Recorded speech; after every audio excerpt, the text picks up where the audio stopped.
in the heart of the ancient, whispering forest, where tall cedar trees rose like pillars of an old, forgotten kingdom, there lived a tiny young fox named Firo. Firo was small, even for his age, and because of that, the other animals often teased him. They said he was too weak, too quiet, too slow, and too fragile to ever do anything brave. But deep inside, Firo carried a warm spark of courage, a spark he himself did not yet understand. Every morning, Firo wandered through the forest, listening to the songs of the birds and watching the sunlight dance across the leaves. He dreamed that one day he would prove himself, not to the forest, not to the animals, but to his own heart. Yet, dreams often arrive, wrapped in challenges, and Firo's test soon approached. One calm evening, when the sky turned orange and the wind carried the scent of pine and rain, a terrible roar echoed across the valley. The sound shook the branches, frightened the birds, and made every creature freeze. The animals quickly gathered in fear, whispering among themselves. "A mountain wolf has entered our forest," the old owl announced, his voice shaking. "And he is not like others. He hunts, even when he is not hungry, and he destroys more than he eats." Fear spread like cold fog. The deer trembled, the rabbits hid behind tree roots, and even the strong boars stepped back. The forest council decided to warn everyone and prepare to defend their homes, but no one dared to go near the mountain wolf. No one except, perhaps, someone who was small enough to move unseen. At that moment, little Firo stepped forward, his paws shaking, yet his eyes steady. "I will go," he said softly. "I can move quietly, and I know every hidden path." The animals gasped. "You?"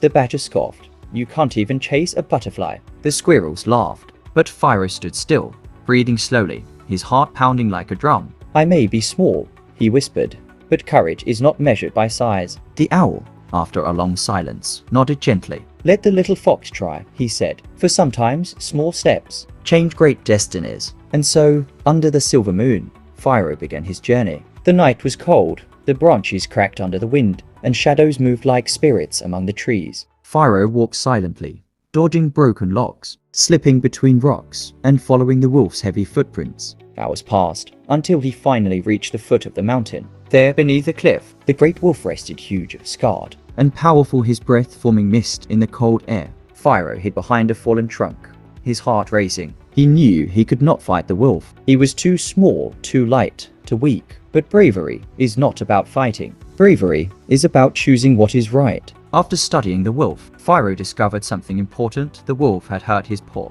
A large thorn was stuck deep inside, causing him pain. This pain was making him restless, angry, and violent. Firo realized the truth. The wolf was not destroying the forest out of cruelty, but out of suffering. Gathering all his courage, he stepped forward. The wolf growled, rising to its full height. "Who dares?" the wolf thundered. Firo trembled, yet spoke steadily. "My name is Firo, and I have come to help you." The wolf's eyes narrowed. "You, a tiny fox, help me?" Firo nodded slowly. "I don't want the forest to fear you, and I don't want you to live in pain."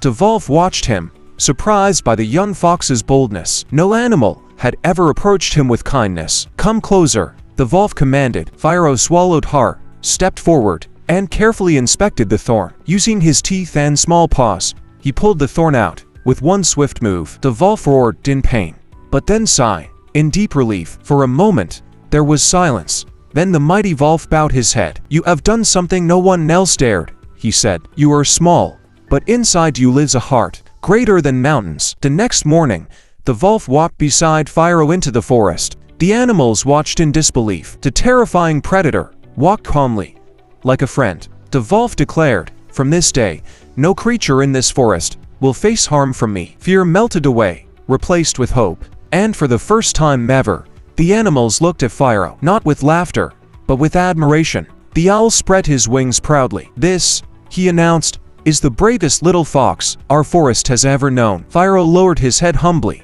warmth filling his chest. He had proved nothing to the animals, and everything to himself. And so, the forest lived peacefully once more, protected by a mighty wolf, and guided by the courage of a tiny fox, whose heart shone brighter than the moonlight. Firo smiled softly,